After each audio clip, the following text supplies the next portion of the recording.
दोस्तों नमस्कार। जैसा कि आप देख रहे हैं, आज हमारे साथ में खास मेहमान हैं। इनका नाम बताने से पहले मैं थोड़ा इनकी पृष्ठभूमि बताना चाहूँगा। आपने एक कहावत तो सुनी होगी, न खाता न बही, जो चचा केसरी कहें वही सही। उसी केसरी खानदान के चिराग हमारे साथ आज मौजूद हैं, जिनका नाम है सुनील केसरी। सर, आपका बहुत बहुत स्वागत है हमारे साथ। बहुत आप जो है अभी तक भारतीय जनता पार्टी में थे, हाल ही में इन्होंने प्रवेश किया है शिवसेना में। प्रताप सरनाईक जी के माध्यम से उन्होंने इनको प्रवेश कराया है। तो आइए उनसे जानते हैं कि उन्होंने इतना बड़ा शिफ्ट कैसे ले लिया है अपनी राजनीति में। तो सर, शुरुआत में वहीं से करता हूँ कि ये अचानक पार्टी छोड़ के और दूसरी पार्टी ज्वाइन करना, इसके पीछे कोई जरूर बड़ी वजह रही होगी। नमस्कार सर। सबसे पहले मैं हमारे सभी के आराध्य दैवत छत्रपति शिवाजी महाराज जी के चरणों में वंदन करते हुए हिंदू हृदय सम्राट स्वर्गीय बाला साहब ठाकरे जी को नमन करते हुए आपके सभी दर्शकों को मैं प्रणाम करता हूँ। बहुत बहुत धन्यवाद, बहुत बहुत धन्यवाद, स्वागत है। मैं, जैसे कि आपने मेरे से प्रश्न किया कि मैंने बीजेपी को छोड़कर मैं शिवसेना में पक्ष प्रवेश क्यों किया। देखिए, यहाँ एक बात समझने वाली है। कोई भी व्यक्ति इतने लंबे कालखंड में भारतीय जनता पार्टी के साथ 1997 से काम करते हुए और आज भारतीय जनता पार्टी से इस्तीफा दिया है, लेकिन मैं फिर आपके चैनल के माध्यम से कहना चाहता हूँ, मैंने भारतीय जनता पार्टी मीरा भाईंदर शहर इकाई के कार्य विधि और यहाँ के कामों को जिस तरह से नज़रअंदाज करके किया गया है, उसी के वजह से हमने ये राजीनामा दिया है। दोस्तों बता दूं, आप जो है सुनील केसरी जी मीरा भाईंदर शहर जिला भाजपा शहर जिला के उपाध्यक्ष, वरिष्ठ पद होता है, वरिष्ठ पद पर थे। तो क्या आपको पदानुसार काम करने का या अवसर नहीं मिला विकास कार्य आगे बढ़ाने का? देखिए, मुझे सबसे पहले कोई पद की लालसा कभी न थी, न कभी है, न कभी रहेगी। हमने कभी किसी को पद के लिए न कहा, न कभी हमने पद की मांग की। संगठन ने जैसे पद हमें देते गए, हमने उसी अनुरूप से काम करना शुरू किया पार्टी के लिए, पार्टी को मजबूत बनाने के लिए। तो मेरे लिए पद मायने नहीं रखता है, मेरे लिए कर्म मायने रखता है। मेरे लिए जनता की सेवा, ये सबसे अहम हमारा मूल मंत्र है, मेरे लिए वो मायने रखता है। पद नहीं होगा तो सेवा करना कैसे मुश्किल होता है? सर, ये बहुत से लोग कहते हैं पद नहीं होता है, ऐसा कुछ भी नहीं है। आप बिना पद के भी आप जनता की सेवा कर सकते हैं। पद लेने से मैंने बहुत लोगों को देखा है जिनके पास पद है, लेकिन क्या वो पद लेकर जनता की सेवा किया क्या आज तक? ऐसा कुछ भी नहीं है। पद रहे न रहे कोई वैल्यू नहीं है उसका। सबसे बड़ी चीज़ है जनता के साथ मिलकर उसके सुख दुख में साथ बटाना और जनता के साथ मिलकर उसके हर एक चीज़ों को समझना और बुनियादी जो विकास के मुद्दे हैं उसके साथ आगे बढ़ के काम करना, यही प्राथमिकता है। अच्छा, हम ये जानना चाहेंगे कि राजनीति में जब आपका प्रवेश हुआ उस वक्त आप क्या कर रहे थे? मतलब शिक्षा विद्यार्थी आप थे या कहीं पर आप जॉब कर रहे थे? देखिए, मैंने 1994 में मैंने इंजीनियरिंग की पढ़ाई कंप्लीट की। अच्छा। पढ़ाई कंप्लीट करने के तदुपरांत मैं रशिया गया। अच्छा। मैं रशिया के मॉस्को शहर में था। वहाँ पे हमने जॉब भी किया और हमने अपना बिजनेस व्यवसाय भी शुरू किया। और रशिया से एक लंबा समय हमारा जुड़ा हुआ है। अच्छा। और मैं CIS कंट्री में भी काफ़ी हमने काम किया है। रही बात पॉलिटिक्स की, तो मुझे जो ये बीजेपी के तरफ, जैसे मैंने आपको बताया कि मैं 1997 से बीजेपी का कार्यकर्ता रहा हूँ। रशिया के दौरान श्रद्धेय स्वर्गीय अटल बिहारी वाजपेयी जी भी वहाँ पे आए थे। अच्छा। मेरी उनसे भी मुलाकात हुई थी। उस वक्त मैं भी बिल्कुल नया नया था। उसके बाद देवेंद्र फडणवीस जी भी रशिया 2-3 बार आ चुके हैं। मैं उनके साथ था। अच्छा। इंडियन बिजनेस अलायंस की मीटिंग थी एकतरिनबुर्ग में, मैं फडणवीस जी के भी साथ में था और मैं प्रभावित भी हुआ था उनके कार्यों से। जैसे महाराष्ट्र डेवलपमेंट कॉरपोरेशन इन्वेस्टर का जो मीटिंग था और जिस तरह से फडणवीस जी वहाँ पे इन्वेस्टरों को महाराष्ट्र में आमंत्रित कर रहे थे और जो उनकी कार्यशैली थी, मैं बहुत प्रभावित हुआ। ये कौन से साल की बात होगी सर? ये सर मेरे ख्याल से 2002 में करीब आए थे, 2002 या 2000, उसके बाद नहीं, ये है आई थिंक 2012 या 13 की बात होगी। तो एग्जैक्टली मेरे को याद नहीं है, लेकिन बस आगे 12-13 की होगी। जी 12-13 की होगी, क्योंकि उसके बाद भी गए थे। फडणवीस जी से आप रशिया में मिले? हाँ, फडणवीस सर से मैं रशिया में मिला था और हमारी बात भी हुई थी हमारे इंडियन बिजनेस। लेकिन उससे पहले ही आप भाजपा में थे? मैं 97 से भाजपा में था, ऑलरेडी मैं था भाजपा में। अच्छा, उनको बताया होगा आपने तो? जी जी, क्योंकि मैं वहाँ पे बीजेपी का हमारा एक एसोसिएशन है, रशिया ओवरसीज। अच्छा। तो उसमें भी मैंने पदों पे काम किया है। पार्टी के साथ मिलके हमने वहाँ पे पार्टी को बढ़ाने की दिशा में जो भी हमारे इंडियन कम्युनिटी के लोग हैं उनके साथ मिलके हमने काम किया है। ठीक। अच्छा, हम ये जानना चाहें, इससे पहले आगे बढ़े, थोड़ा अतीत में जाते हैं। पहले आपके ये जो कांग्रेस के अध्यक्ष थे सीताराम केसरी जी, वो एक वक्त था कि सर्वे सर्वा थे कांग्रेस के, और आप चाहते तो कांग्रेस में भी आपको कोई बड़ा पद मिल सकता था, लेकिन वो उसके बजाय आपने भाजपा चुनी। इसकी क्या वजह है? और दूसरा, केसरी परिवार से आपका क्या रिश्ता है, क्या नाता है, वो भी जरा बताएं। सर, ये हमारे स्वर्गीय सीताराम केसरी जी हमारे रिलेटिव भी हैं और हमारा काफ़ी उनके साथ एक परस्पर हमारा रिश्ता भी रहा है। और रही बात कांग्रेस से नहीं जाकर बीजेपी में जाने के लिए, जी, तो देखिए, मैं जब से मैंने स्वर्गीय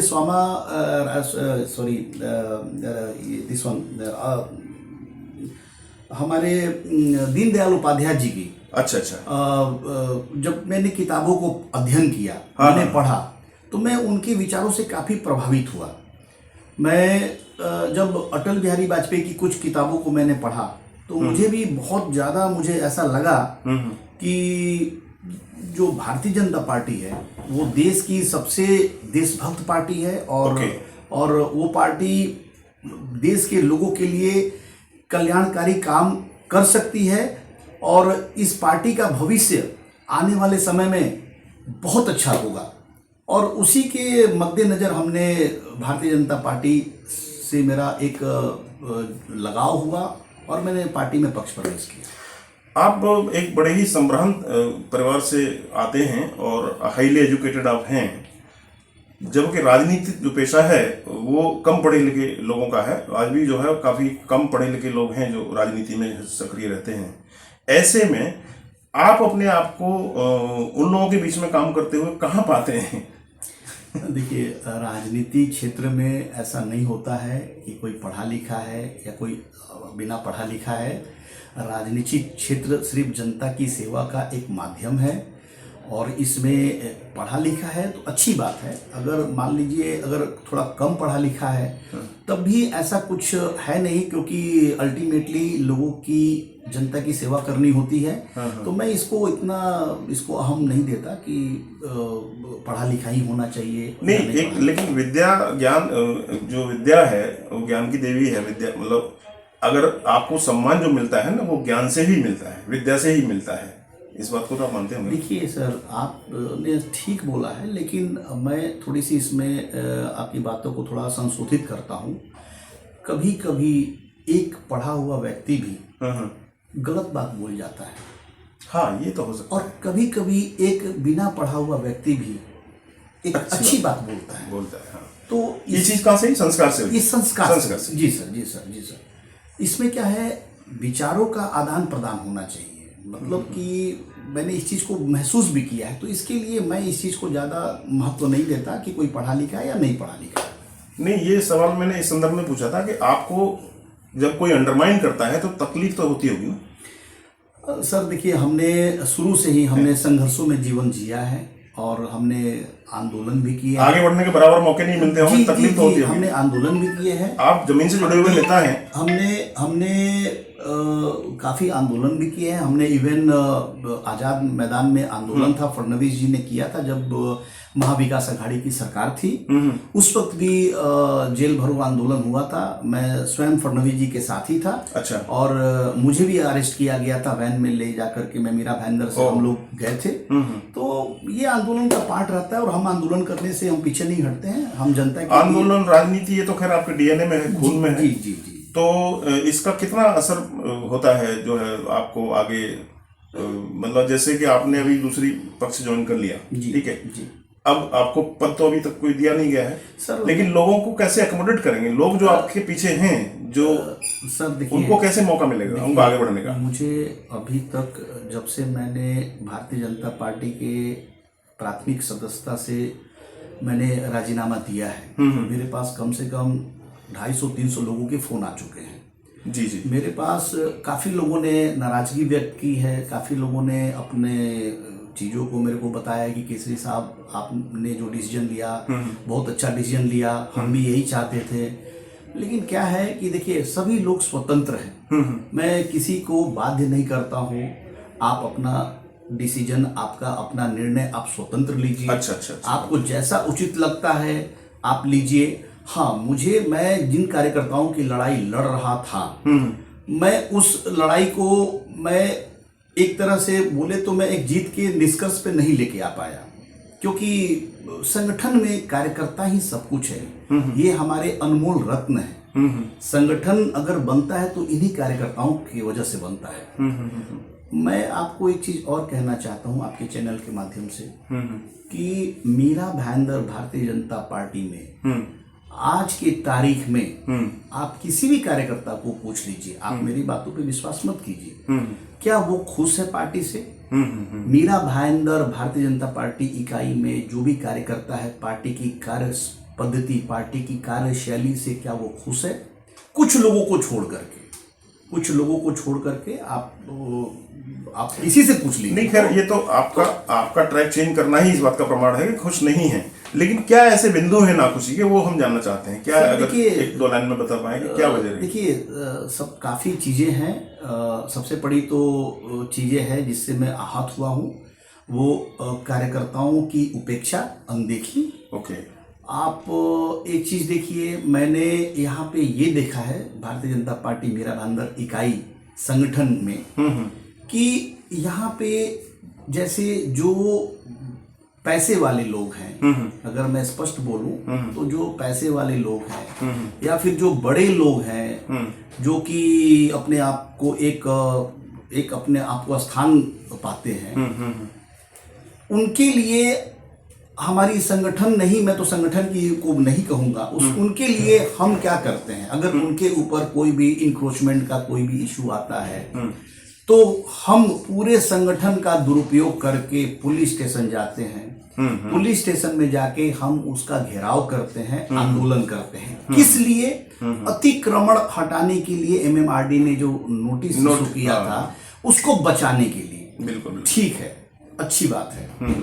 आप एक आदमी के लिए जाते हो, जबकि उसका रिजल्ट क्या हुआ ये पूरी मीरा भाईंदर की जनता जानती है।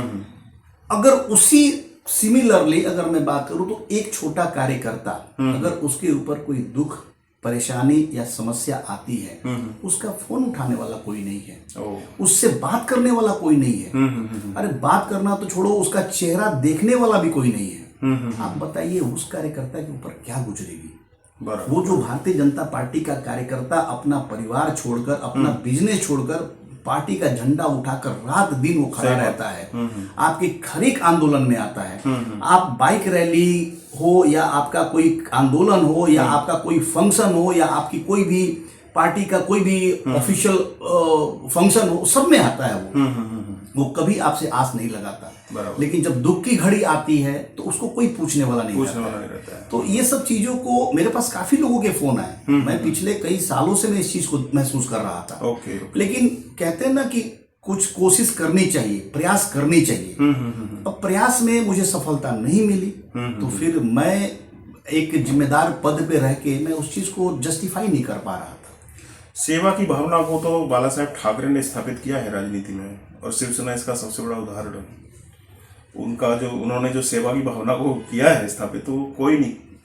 देखिए सर, मैं तो उसमें आप आ गए हैं तो मैं फिर से मैं कह रहा हूँ कि स्वर्गीय हिंदू हृदय सम्राट स्वर्गीय बाला साहब ठाकरे ने हिंदुत्व और सनातन धर्म के लिए यस पूरे भारतवर्ष में जो काम किए हैं और जो सनातन धर्म को उसकी पहचान विश्व को बताई है, शायद ही पूरे भारत में किसी नेता ने बताई होगी। नहीं, सही बात। मुझे गर्व है इस बात का, मैं इस चीज को महसूस भी करता हूँ। देखिए, आज शिवसेना ऐसी पार्टी है पूरे महाराष्ट्र में जो आज एक एक छोटे छोटे कार्यकर्ताओं को मान सम्मान देती है।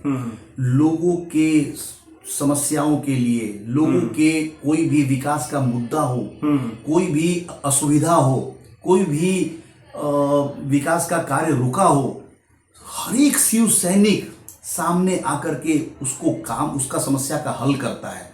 एक एक संगठन के एक एक आदमी को उसको पूजा जाता है। एक हमारे 146 विधानसभा के हमारे आमदार परिवहन मंत्री श्री प्रताप सरनाईक साहब का मैं धन्य धन्य हाथ जोड़ के मैं उनका आभारी हूँ। उनकी जो कार्य पद्धति है, उनकी जो कार्यशैली है, मैं नतमस्तक हूँ उसके आगे। सही बात है। जो उन्होंने काम किया है 146 विधानसभा में, हमेशा उपलब्ध रहते हैं वो लोगों के लिए। उपलब्ध तो हमेशा रहते हैं। एक छोटा से छोटा कार्यकर्ता अगर उनके पास जाए, वो मिल सकता है, वो बात कर सकता है, अपनी समस्याओं को रख सकता है। सिर्फ समस्याओं को ही नहीं, उसका निवारण भी साहब करते हैं। उसका निवारण भी करते हैं साहब। बिल्कुल कभी भी उनको आप फोन कीजिए, बिल्कुल तत्पर रहते हैं, कोई भी समस्या नहीं होती है। और सिर्फ समस्या की बात नहीं है, आप विकास भी देखिए।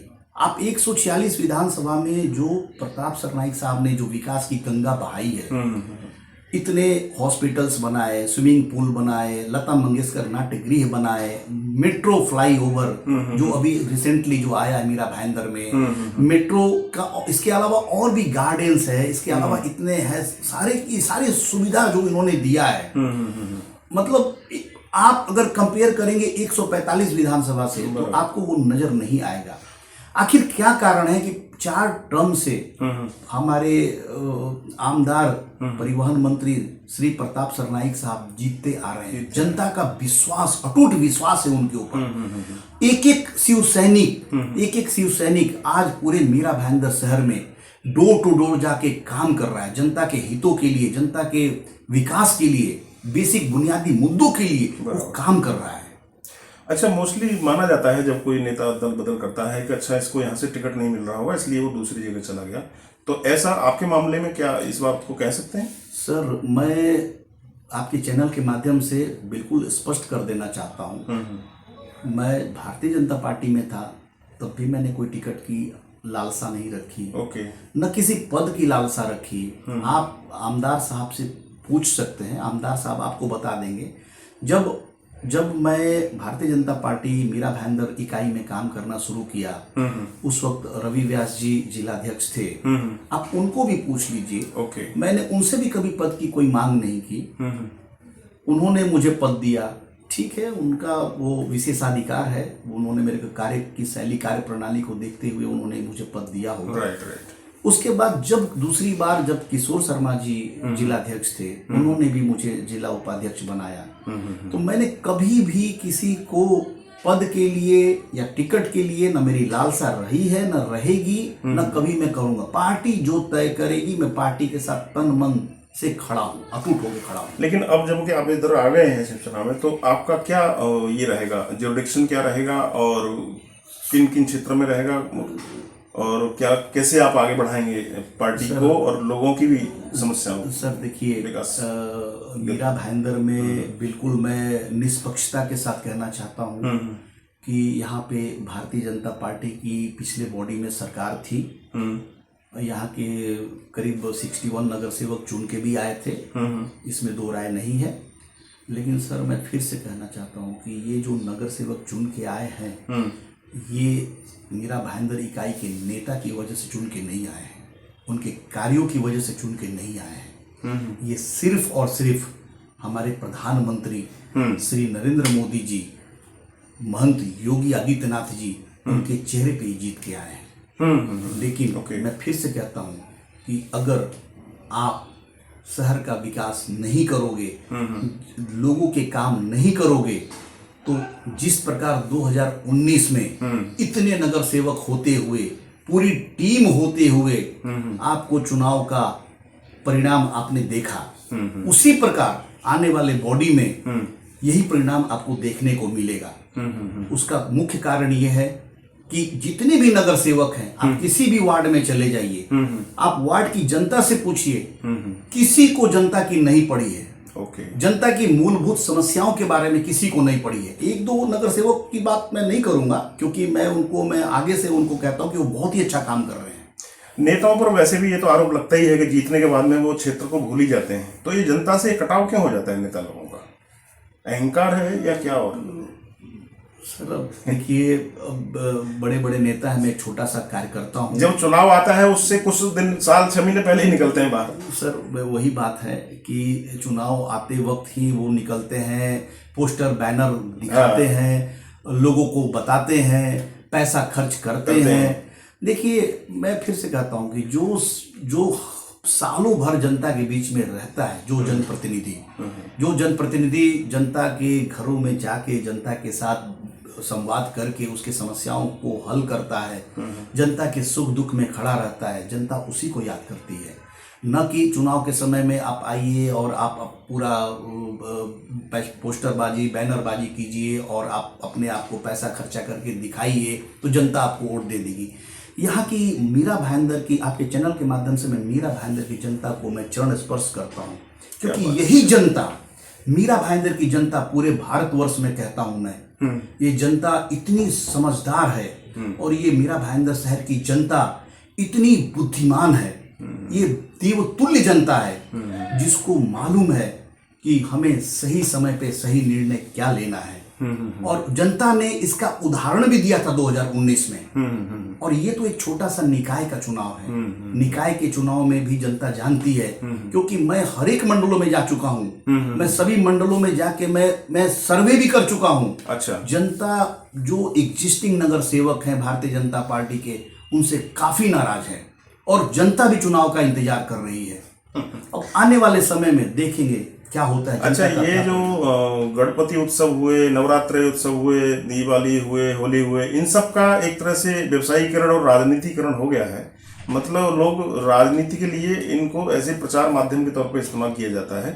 तो इसको आप कितना उचित मानते हैं? और ये अगर ना हो तो नेता लोग अपना प्रचार कैसे करेंगे? देखिए, ये अलग विषय है। लोग राजनीतिकरण के लिए प्रचार प्रसार करते हैं, ये सबको करना चाहिए, सबका अधिकार भी है।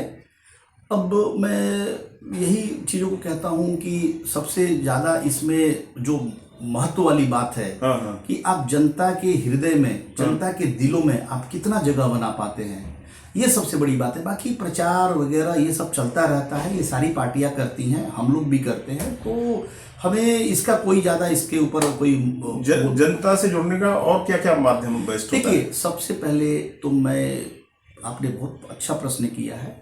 सब जनता से जुड़ने का सबसे पहले और सबसे मुख्य बिंदु जो है वो जनता के साथ हमेशा एक संवाद होना चाहिए, जनसंपर्क होना चाहिए। जनता के साथ उसके मिल करके उनके जो मूलभूत समस्याएं हैं, जो सिविक की जो समस्याएं हैं, उसको हल करना चाहिए। न कि आप फोन मत उठाओ, बात मत करो, आप उसको टालते रहो। आप नगर सेवक बन के जनता आपको फोन कर रही है, आप फोन उठाना बंद कर दो, आप उसको इग्नोर करो। ये 5 साल में एक बार ये जनता का ही दिन आता है। ये जनता फिर बताती है कि भाई हमें करना क्या है। और इस चीज का परिणाम आप देखेंगे आने वाले महानगर पालिका के चुनाव में। अच्छा, इससे पहले साक्षात्कार को हम बंद करें, एक आखिरी प्रश्न और कर लेता हूँ क्योंकि ज़्यादा लंबा हो रहा है कि आपको केसरी का जो आपका ये सरनेम है, इसका कितना आपको राजनीति में एडवांटेज और डिसएडवांटेज दोनों रहा होगा, तो उसके बारे में कुछ अनुभव हुआ? सर नहीं, देखिए ऐसा है कि केसरी सब तो मेरे पिताजी, मेरे दादाजी, उनसे मेरा ये सरनेम चला आ रहा है। मैं कभी भी मेरे सरनेम के पीछे मैं नहीं गया। मैं अपने मेहनत पे, अपने निष्ठा पे, अपने एक जज्बातों पे मैं कायम रहा। और मैं उसी प्रकार मैं जिस तरह से लोगों के साथ जुड़ के मैं एक लोगों के दिलों में मैं अपना छाप छोड़ सकूं, मेरी यही कोशिश है। मैं यही चाहता हूं कि जनता की कोई भी समस्या हो, पूरे मीरा भाईंदर शहर में आपका भाई, आपका बेटा, आप मुझे फोन कीजिए, मैं रात के 2 बजे, सुबह के 4 बजे मैं आपके सामने खड़ा रहूंगा। ये मेरा वादा है आपको। आप कभी भी एक बार मुझे आजमा के जरूर देखिएगा। कारण क्या है कि मैं ये नहीं चाहता कि हमारी जो पार्टी भी है शिवसेना का, हर एक नगर सेवक, हर एक कार्यकर्ता जनता से सीधे संवाद करते हैं, उनसे जुड़े रहते हैं। हमारे परिवहन मंत्री प्रताप सर नाइक साहब के मार्गदर्शन में, एकनाथ शिंदे साहब के मार्गदर्शन में हम लोगों को एक ऐसी शक्ति मिलती है और हम जनता के साथ जुड़ के जनता के विकास के लिए हम इसी तरह से आगे काम करते रहेंगे और हम तत्पर हैं और हम इसके लिए हम ऑलरेडी कटिबद्ध हैं। चलिए सर, इन्हीं शब्दों के साथ बहुत बहुत धन्यवाद, आपने समय निकाला। दोस्तों, आपने पूरा वीडियो देखा, उसके लिए आपका शुक्रिया। हमारा चैनल है इंडिया आजकल टीवी, उसको सब्सक्राइब नहीं किया हो तो सब्सक्राइब कर लें, वीडियो को शेयर करें दोस्तों में, लाइक करें, और कुछ कहना हो तो नीचे यूट्यूब के कमेंट बॉक्स में कमेंट करें। धन्यवाद, थैंक यू सर।